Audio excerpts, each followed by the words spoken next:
ప్రతి ఉదయమున కృపగల దేవుడు మనకు అనుగ్రహించే కృపావార్తను బట్టి దేవుని స్తుతిస్తూ ఉన్నాను. నేటి వాగ్దానముగా తీసుకున్న వచనము, నీవు నమ్మిన ఎడల దేవుని మహిమను చూతు. If you believe you would see the glory of God.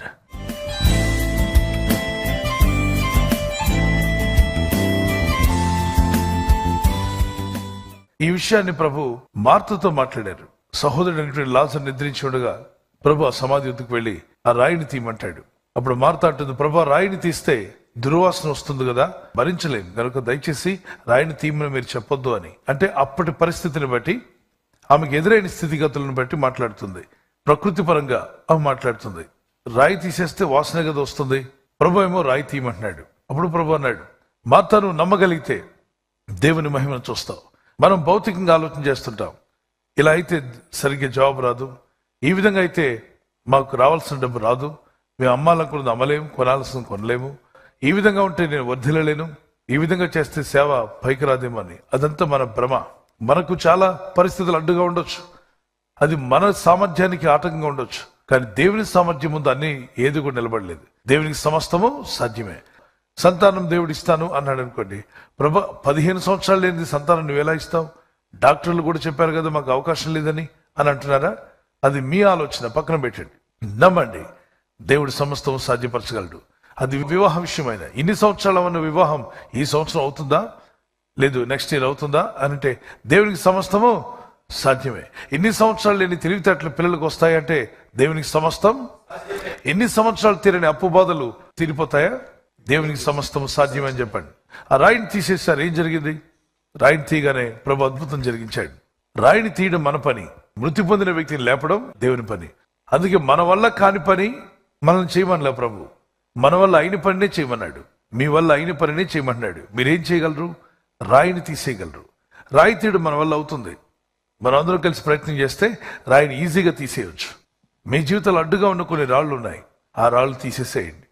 దేవుడు వద్దు అని చెప్పిన కొన్ని రాళ్ళు ఉన్నాయి, వాటిని తొలగించుకోండి. మీరు అభివృద్ధి పొందకుండా ఆటంకపరిచే రాళ్ళు మీ ఆత్మీయ జీవితంలో కానీ, మీ ఆర్థిక విషయాల్లో కానీ, మీ ఉద్యోగమో వ్యాపారమో మీ పిల్లల చదువుల విషయంలోనో ఏదో ఒక కొన్ని అడ్లు ఉన్నాయి. కొన్ని రాళ్ళు మనం పెట్టుకున్నాం, అది దేవుడు పెట్టినవి కావు. వాటిని మనం ఏరి పారేయగల శక్తి మనలో ఉంది. అందుకే అంటున్నాడు దేవుడు, కుంభముల ద్వారా రండి జనమునకు త్రోవ సిద్ధపరచుడి, రాజమార్గమును చక్కబరచుడి. ఒకసారి చెప్తే వినమని రెండోసారి చెప్తున్నాడు. ఆ రాజమార్గం మన రాజు ప్రభువే. ప్రభుత్వం నడిచే మార్గాన్ని సిద్ధపరచుకుందాం. దేవునితో జీవించేటువంటి, దేవునితో నడిచే మార్గాన్ని మనం సిద్ధపరచుకుందాం. అయితే ఈ మార్గం మధ్యలో ఏమున్నాయి? రాళ్ళు ఉన్నాయి. ఈ రాళ్ళను మనం ఏం చేయాలి?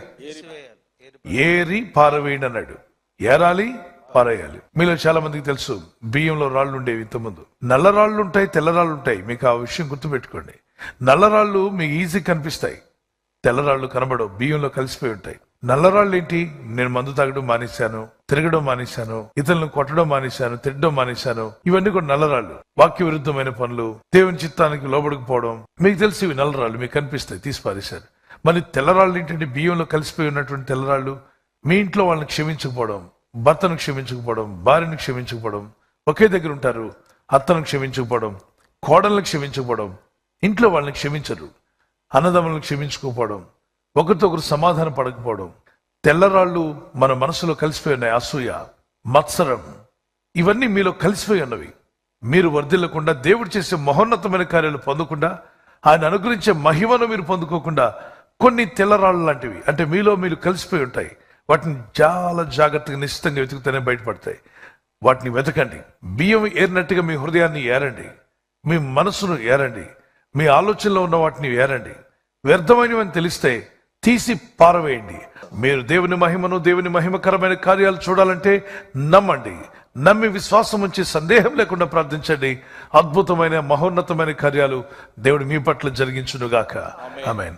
ఒక కీర్తన పాడుకుందాం. నా ప్రార్థనకు ఫలము ఇచ్చే దేవుడవు నీవే, నా ప్రయత్నములలో విజయమునిచ్చే నాదుడవు నీవే.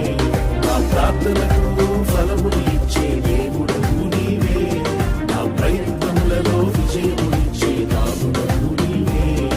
అసాధ్యమైనది ఏది లేదు నీకు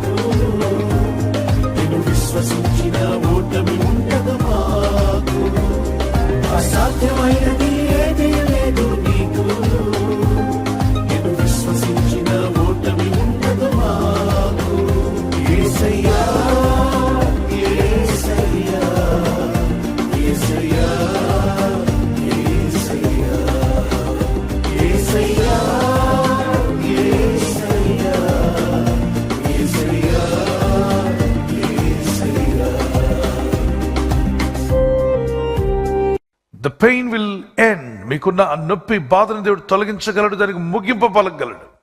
ద టీయర్స్ విల్ స్టాప్. నువ్వు కన్నీళ్లు కరుస్తూ ఉన్నావు, ఆ కన్నీటిని దేవుడు ఆపగలడు. Doors will open. అన్ని డోర్స్ క్లోజ్ అయిపోయి అంటున్నావా? దేవునికి సమస్తం సాధ్యమే. ఆయన ఓపెన్ చేస్తే ఆ డోర్ని ఎవరు కూడా క్లోజ్ చేయలేరు. ఆయన క్లోజ్ చేస్తే ఎవరు ఓపెన్ చేయలేరు. He can open a door for you. Definitely God is going to open a door for you. Fear will disappear. Blessings and miracles are coming. Never give up in your life. ఇంకా నా వల్ల కాదు అనే మాట రానివ్వకు. ఇక నేను prayer చేయలేను అని అనకు. ఇక నేను ఏం చేసినా ఫలించట్లేదు అని అనకు. విశ్వాసం మాత్రం ఉంచు. Never give up. ఎప్పుడు కూడా చనిపోతాననే మాట రానివ్వకు నీ నోటికి. ప్రార్థించు, నా దేవుడు సమస్తము చేయగలడు, నేను ఈ దేవుని వల్ల అద్భుతాలు చూస్తాను, నేను నమ్ముచున్నాను ప్రభు అని ప్రార్థించు. ప్రార్థన చేసుకుందాం. కృపగల దేవుడు మీకు సహాయం చేయనట్లు. పరిశుద్ధమైన తండ్రి, ఈ వాగ్దానం నేను నమ్ముచున్నాను. నమ్ముట నా వల్లనైతే నమ్మువానికి సమస్తము సాధ్యమన్నావు నాయన. మాలో సందేహాలు తీసివేయండి. అపనమ్మకం అనే రాయిని తీసివేయండి. అతి ద్వేషం అనే రాయిని తీసివేయండి. కలహాత్మ అనే రాయిని తొలగించండి. చిన్న విషయాలను కూడా చిన్నగా చూడకుండా వాటిని పెద్ద సమస్యగా సృష్టించేటువంటి స్వభావాన్ని తీసివేయండి. నిరుత్సాహం అనే వ్యర్థమైన వాటిని తొలగించండి ప్రభా. నీ వైపు చూసే మనసు దయచేయండి. ఏ రాయి అయితే వారి జీవితాలు ఆటంకపరుస్తుందో ఆ వ్యర్థమైన రాళ్లన్నీ తొలగించి, మార్తా నమ్మగలిగితే నువ్వు దేవుని మహిమను చూస్తావని చెప్పిన వాగ్దానాన్ని బట్టి ఈ ఉదయకాలం నమ్ముచున్న ప్రతి వారి జీవితాల్లో, కుటుంబాల్లో అద్భుతమైన మహోన్నతమైన కార్యాలు జరుగునుగాక. వారి వ్యక్తిగత విషయంలో, వారి కుటుంబ విషయంలో, వారి పిల్లల చదువు విషయంలోనూ, యవన కుమారులు యవన కుమార్తెలు వారి యొక్క ఉద్యోగ విషయంలో, కెరీర్ విషయంలో, వారి యొక్క లైఫ్ పార్ట్నర్ విషయంలో కూడా, వారి వివాహాల విషయంలో ఘనమైన మహిమకరమైన కార్యాలు జరిగించండి. మీరు మహిమ పొందినట్లుగా అద్భుతాలు చేయండి. మీకు మహిమ వచ్చినట్లుగా కుటుంబాలు దీవించబడునుగాక.